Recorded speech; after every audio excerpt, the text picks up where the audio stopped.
Morir antes de morir y así no morir jamás.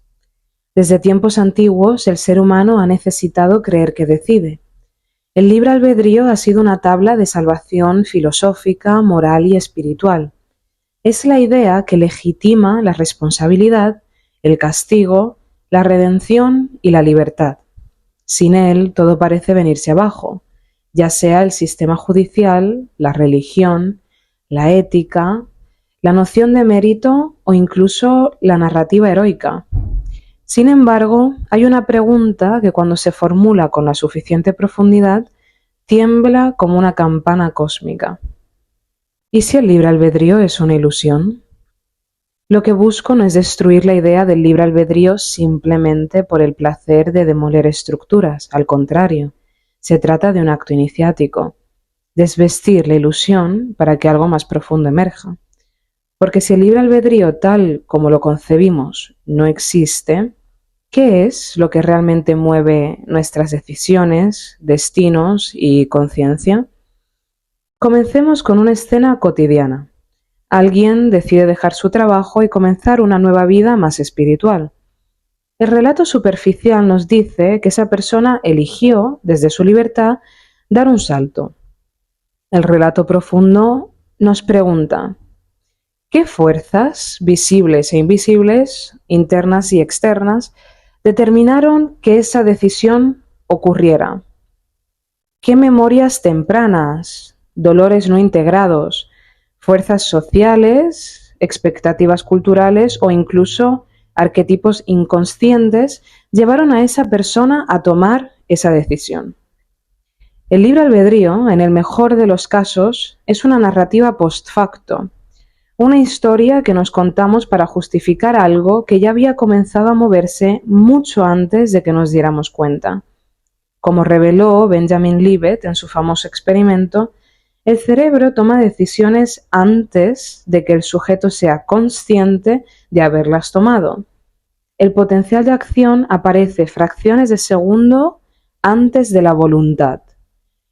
Lo que llamamos decisión es en realidad una narración construida por la conciencia para mantener la ilusión de coherencia.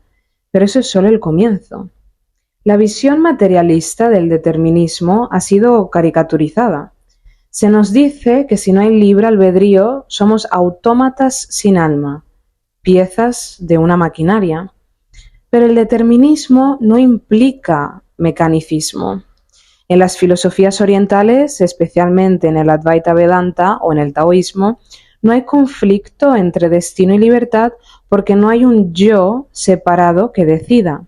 La totalidad se despliega en sí misma y la mente humana es una ola que cree haber elegido surgir. ¿Es la flor libre de florecer? ¿Es la ola libre de romper? ¿Es el cometa libre de trazar su órbita? Desde la perspectiva del ego parecen cosas pasivas, pero desde la perspectiva del ser son expresiones perfectas de una inteligencia mayor que opera a través de cada elemento. En este marco, la verdadera libertad no es la elección entre opciones, sino el reconocimiento de que no hay un yo que elige. La libertad es no necesitar elegir porque todo está siendo elegido desde un nivel más profundo de conciencia. El capitalismo espiritual ha hecho del libre albedrío un dogma. Se nos repite que somos co-creadores, arquitectos de nuestro destino, maestros de nuestro karma. Pero esta idea, tan empoderadora en apariencia, puede también ser una trampa perversa si no se elabora, porque implica a un nivel simple que todo lo que te ocurre es responsabilidad tuya, tu pobreza, tu enfermedad, tu fracaso. ¿Y no es esto acaso una forma refinada de culpa, disfrazada de sabiduría? Claro está. En lugar de liberar, este tipo de espiritualidad basada en el libre albedrío absoluto crea angustia, autoexigencia, narcisismo y se convierte en una negación radical del misterio, del caos creativo y de la gracia divina. ¿Y si no todo depende de ti? ¿Y si algunas cosas simplemente te atraviesan, te traspasan, te transforman sin que las elijas en este plano? Y aquí comienza el verdadero misticismo, cuando aceptas que no eliges, que eres elegido, que formas parte de un tejido de causas, pulsiones, energías y arquetipos que te superan, pero de los que también formas parte. Este es uno de los grandes secretos que guardan ciertas tradiciones esotéricas, y es que lo que estás viviendo ya fue decidido, pero no por un dios tiránico, ni por el azar, ni por una programación kármica ciega.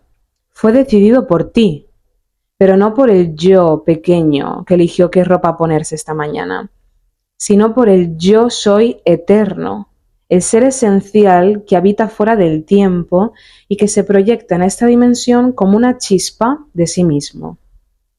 Desde esta visión, no somos libres en el sentido de decidir qué ocurre, pero somos radicalmente libres en cómo nos alineamos con lo que ya ha sido elegido.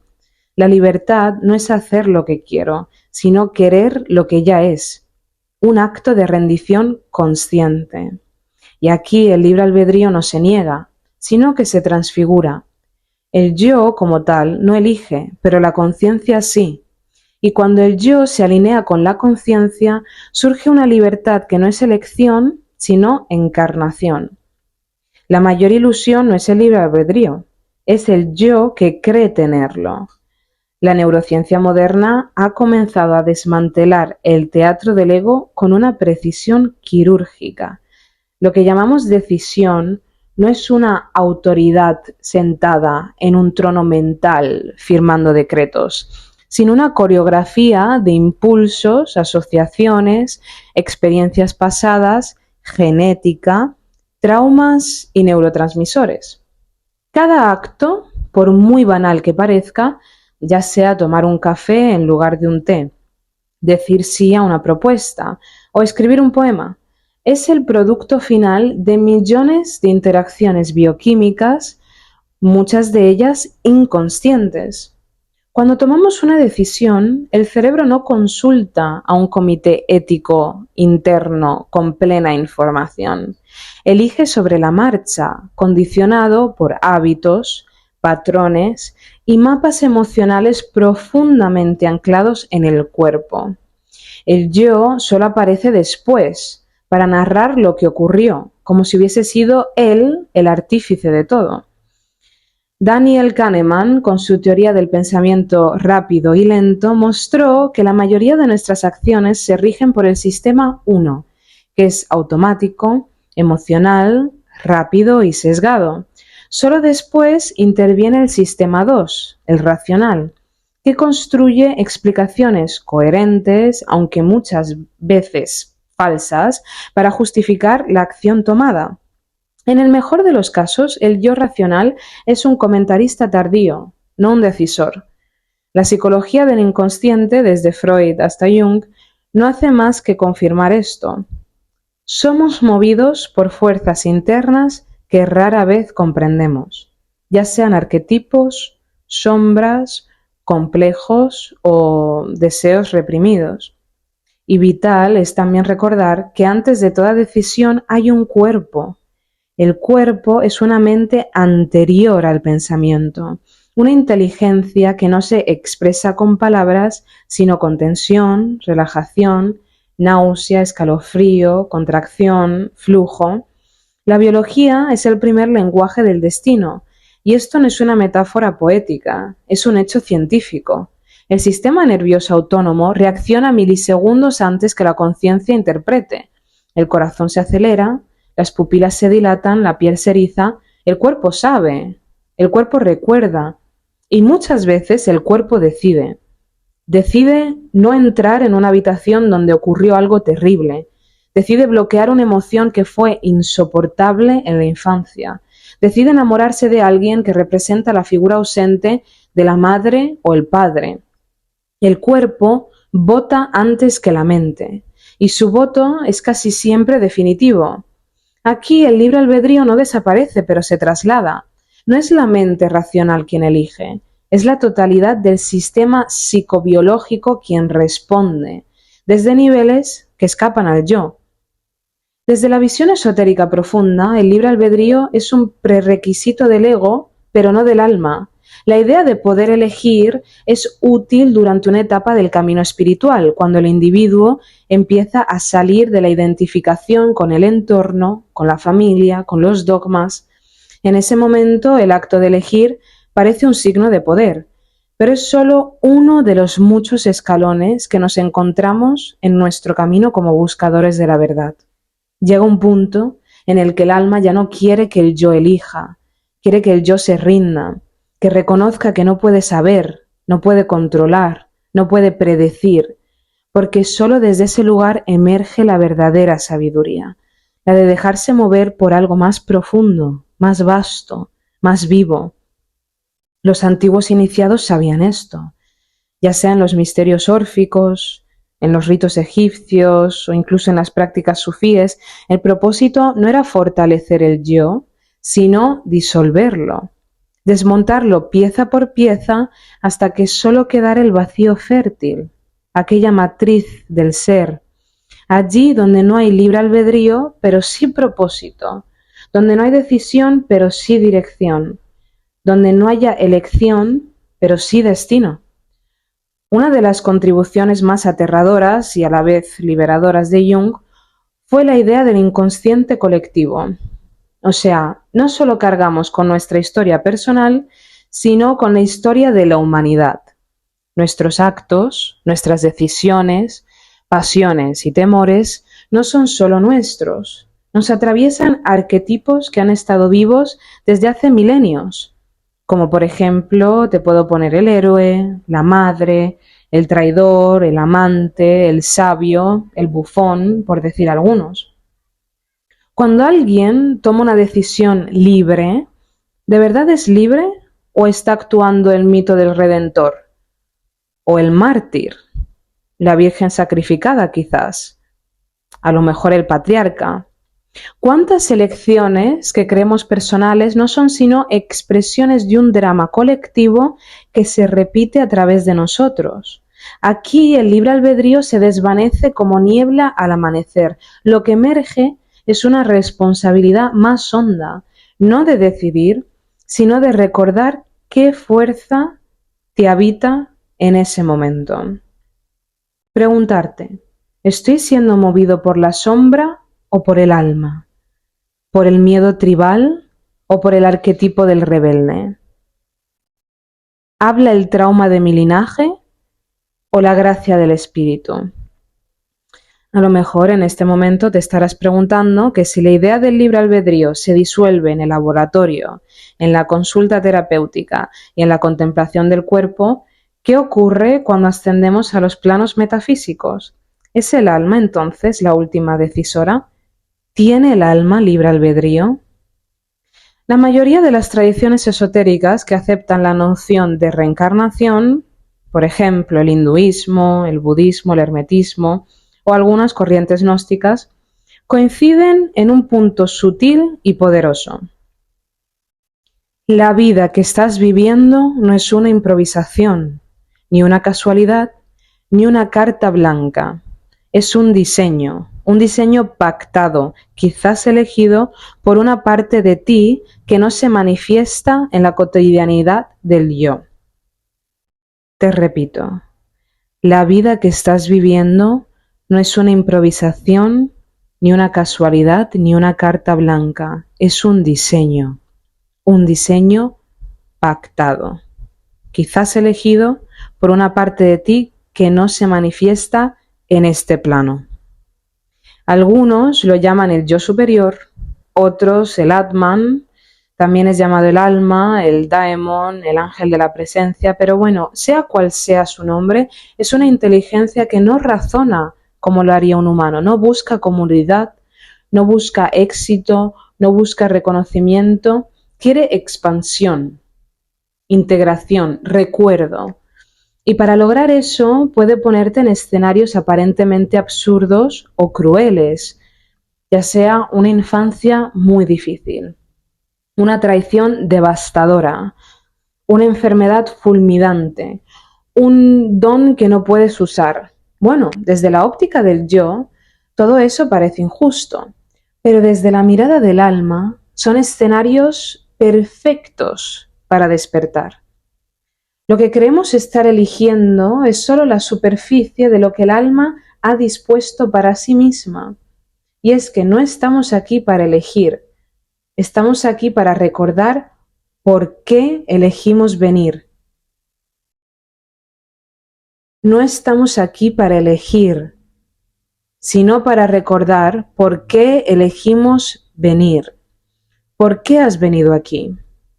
¿Por qué te has encarnado en este plano, en este tiempo, en este espacio y con este cuerpo, bajo estas circunstancias específicas? ¿Qué has venido a hacer? ¿Qué haces aquí? Mucha espiritualidad superficial ha distorsionado el karma, convirtiéndolo en una especie de policía cósmico. Haz esto y recibirás esto otro. Pero en realidad, el karma no es moralista, es estructural. Es la consecuencia de una dinámica de energía mal resuelta, de una acción incompleta, de una intención que aún pulsa. El karma no juzga, solo insiste en lo que se tiene que pulir. Y aquí la ilusión del libre albedrío se vuelve aún más delicada. Si actúas desde un patrón kármico, no estás eligiendo, estás repitiendo. El karma es automatismo disfrazado de decisión. Es tu tendencia a enamorarte siempre del mismo tipo de persona o a sabotearte justo cuando estás por lograrlo y a traicionar cuando deberías sostener. ¿Y sabes qué es lo más inquietante? Que te parece que lo estás eligiendo, que dices que lo hiciste porque lo sentiste correcto. El karma te hace creer que estás decidiendo, cuando en realidad estás obedeciendo una deuda energética. Romper el karma no es elegir diferente, es abrir los ojos y ver el patrón, ver la compulsión, ver la herida, y al verla, sin juicio ni drama, algo se suelta. El programa pierde energía, el alma respira. Entonces sí puede surgir una nueva posibilidad. La palabra destino ha sido degradada en el lenguaje popular, pero en su raíz más antigua, que es latina, viene del latín destinare, que significa fijar firmemente, no se refiere a una condena, sino a una dirección establecida por una inteligencia mayor. En los misterios antiguos, el destino era el mapa que el alma traía al encarnar. Un mapa que no podía ser evitado, pero sí podía ser recorrido con lucidez, con entrega, con arte. Los sabios no buscaban evitar el destino, sino abrazarlo. Lo personal era una máscara del arquetipo. El rol que te toca no lo eliges tú, te elige él. Y tu libertad radica en cómo lo representas. ¿Lo harás desde el miedo o desde la maestría? ¿Desde la inconsciencia o desde la dignidad? La voluntad de lo uno, llámese Dios, Tao o fuente, no te pida que elijas, sino que participes en su obra, que por cierto es la obra en la que ya habías decidido participar.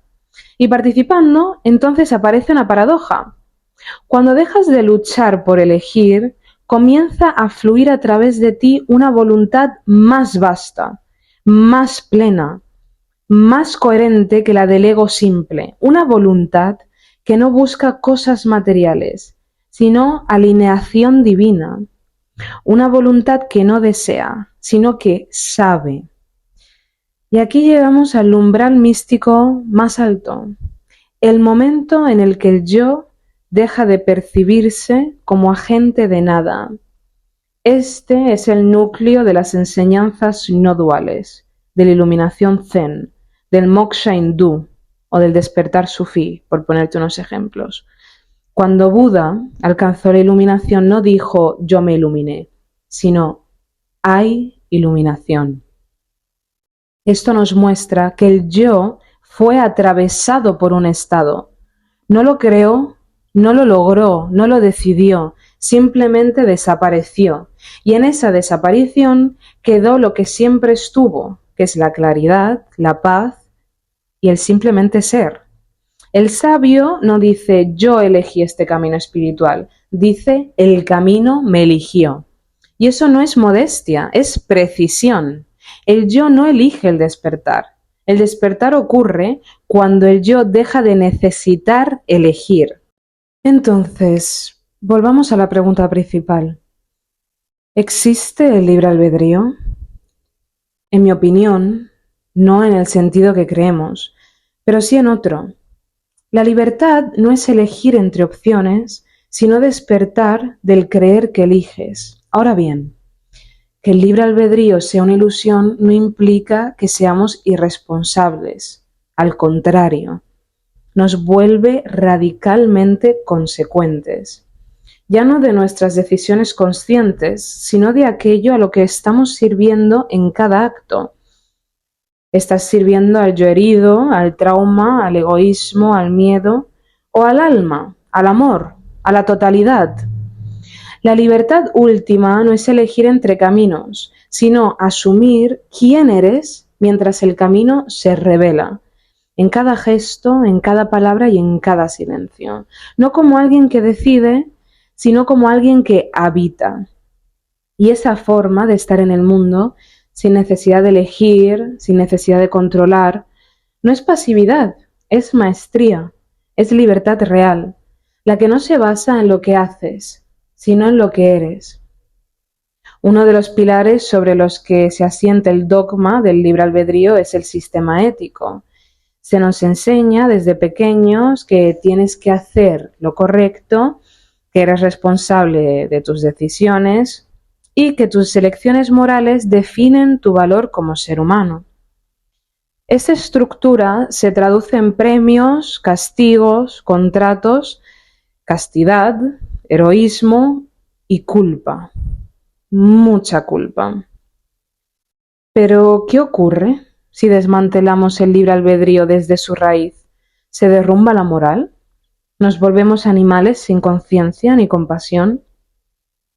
Es aquí donde debemos ir más allá de la ética superficial, que es la ética del comportamiento, para alcanzar una ética ontológica, no del deber, sino del ser. Porque cuando entendemos que no hay un yo separado que elige, la pregunta no es ¿qué debería hacer?, sino ¿desde dónde está ocurriendo esto en mí? La acción no deja de tener consecuencias, claro está. La compasión no deja de tener sentido. Pero ya no es una obligación impuesta desde fuera, ni un mérito que acumula karma positivo. Surge desde el contacto profundo con lo real. Cuando ya no hay un yo que elegir, hay presencia.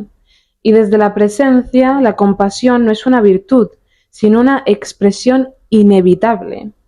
La culpa es uno de los mecanismos de control más poderosos de la historia humana. Religiones, estados, sistemas familiares y hasta muchas corrientes espirituales se han validado de ella para moldear conductas. Pero si el libre albedrío no existe como lo imaginamos, la culpa pierde todo su fundamento. No fuiste tú, el yo ilusorio, quien cometió ese error, sino un cúmulo de condicionamientos, traumas, contextos y pulsiones. ¿Significa eso que todo está permitido? No. Significa que la redención no ocurre a través del castigo, sino de la comprensión. Ocurre a través de la expansión de la conciencia. La verdadera transformación no nace de la culpa, sino del asombro, de la convicción. Cuando te das cuenta de que actuaste desde una programación inconsciente, puedes elegir, no desde la mente, sino desde la conciencia, desactivar ese patrón. No se trata de excusarte, sino de ver lo que te movía. Y cuando lo ves, comienza a perder poder, se libera energía. En este punto, el error ya no es un pecado, es un síntoma, una mera señal de que algo dentro de ti aún no ha sido integrado. Y eso cambia toda la arquitectura moral. La sociedad moderna está obsesionada con la idea de mérito, meritocracia, éxito, superación personal, logra lo que sueñas, ser arquitecto de tu destino, muy bien. Pero todo ese discurso se desmorona cuando examinamos las condiciones de posibilidad de cada supuesto mérito. ¿Acaso alguien elige nacer con inteligencia emocional, en una familia con recursos, con buena salud mental, en un país sin guerra? Bueno, ¿acaso alguien elige el trauma que lo marcará para siempre? ¿Elige alguien la pulsión que lo arrastra a repetir los mismos errores? El mérito, en la mayoría de los casos, no es más que privilegio acumulado y gestionado hábilmente.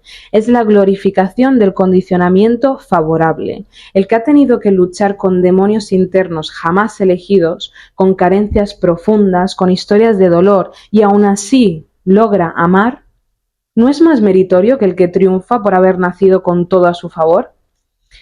Pero da igual, porque desde esta mirada el mérito mismo se vuelve irrelevante. No se trata de ganar, ni de ascender, ni de tener razón. Se trata de encarnar el instante con lo que hay, y eso en sí es una forma de maestría. Otra consecuencia radical de abandonar el libre albedrío es que el bien y el mal dejan de ser propiedades morales de las acciones para convertirse en movimientos de la conciencia. Lo que llamamos mal es muchas veces inconsciencia, desconexión, ceguera, vaya. Lo que llamamos bien es lucidez, presencia y coherencia interna. Pero ninguna de esas cualidades está garantizada por la voluntad personal. Son estados que emergen cuando ciertos bloqueos se disuelven. Una persona no actúa bien porque decide ser buena.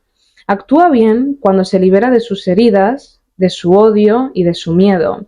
El bien no es una decisión, es un flujo. Y el mal tampoco es una elección, es una expresión de fragmentación. El violador, el corrupto, el abusador, ¿eligieron serlo? ¿O fueron el producto trágico de una cadena de abusos, desconexiones y memorias no resueltas? Y ojo, esto no significa justificar. Lo último que quiero hacer yo es justificar a una persona que cometa un acto que yo veo inmoral, pero significa comprender y desde la comprensión transformar, porque la comprensión es la expansión de la conciencia. El buscador quiere entender, y como ya se ha dicho antes, de lo único que debe ser librado el hombre es de la ignorancia. Cuando la noción de libre albedrío se derrumba, no nos quedamos sin ética, nos quedamos con una ética que, bueno, para muchos seguro que es concebida mucho más peligrosa, porque es una ética que no se puede imponer, ni castigar, ni enseñar, solo se puede encarnar. Esta ética no pregunta qué deberías hacer, sino qué está queriendo nacer a través de ti ahora si te quitas del medio. Esta ética no premia ni condena, invita. Invita a alinearte con lo real, con lo que es, con lo que pulsa más allá de ti. Y cuando uno vive desde esa ética, no hay nada que probar, no hay nada que defender, no hay elección que tomar. Solo hay un continuo acto de rendición al misterio de estar vivo. La paradoja suprema es esta. Cuando se reconoce que no hay elección real, aparece por primera vez la verdadera libertad. No la libertad del consumidor, ni la del emprendedor, ni la del asceta, sino la libertad de ser vivido, de dejarse atravesar por la totalidad, de actuar sin actor, de amar sin historia, de morir sin miedo. Y sin embargo, desde fuera, nada parece distinto. La persona sigue tomando decisiones. Va y compra el pan, hace llamadas, escribe libros y cruza la calle. Pero desde dentro todo ha cambiado. Ya no hay quien decida, solo hay flujo. Es silencio en medio del movimiento, una paz en medio del caos.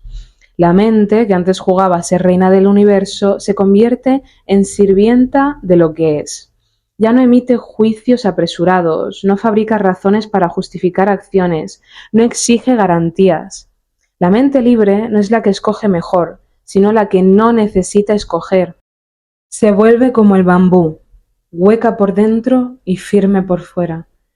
Permite que el viento le atraviese. Ya no teme equivocarse, porque ha visto que no hay yo que pueda acertar o errar. Ya no necesita razones, porque se ha fundido con la evidencia directa. No está en la búsqueda de la seguridad. Ha renunciado a la fantasía de controlar el mundo. La vivencia sin libre albedrío no es etérea, es profundamente encarnada.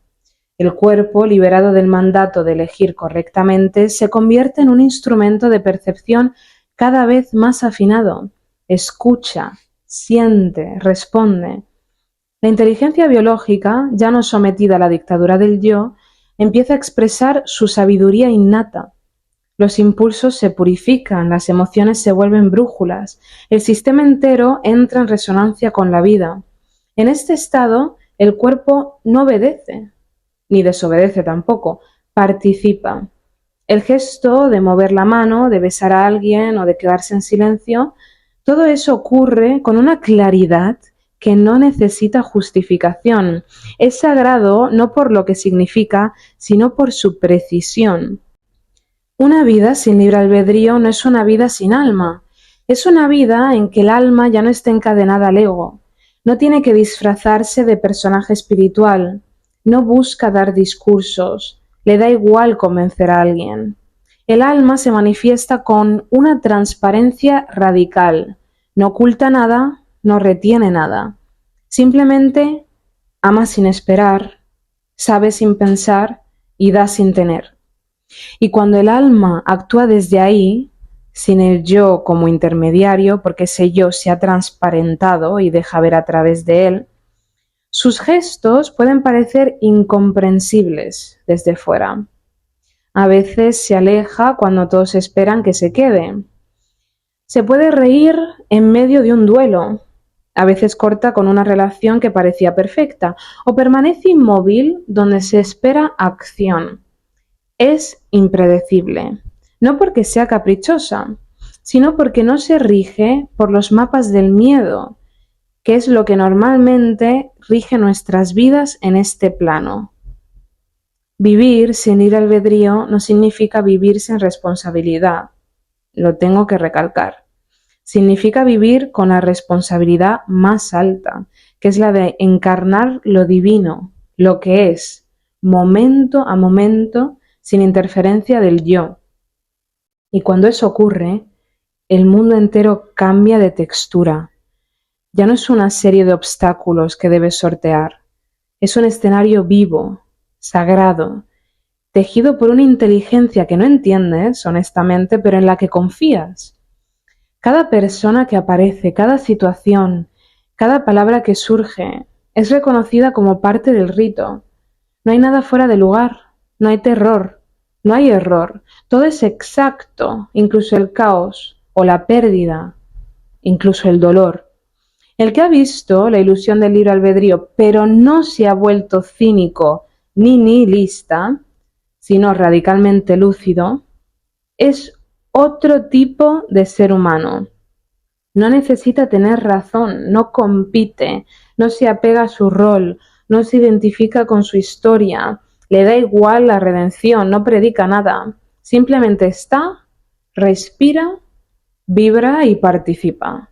Su poder no viene de lo que hace, sino de la ausencia de interferencia en su hacer. Su amor no está basado en el otro, sino en la resonancia con la totalidad. Sus acciones no tienen propósito externo, pero transforma todo lo que toca. Este ser humano no es producto de una elección, es producto de una rendición. Y no es una rendición pasiva tampoco, es el gesto más activo del universo. El acto de disolverse para que la vida, finalmente, pueda ser lo que es, a través de un canal abierto que eres tú. Lo que queda al final de este camino no es desesperanza, ni apatía, ni neutralidad.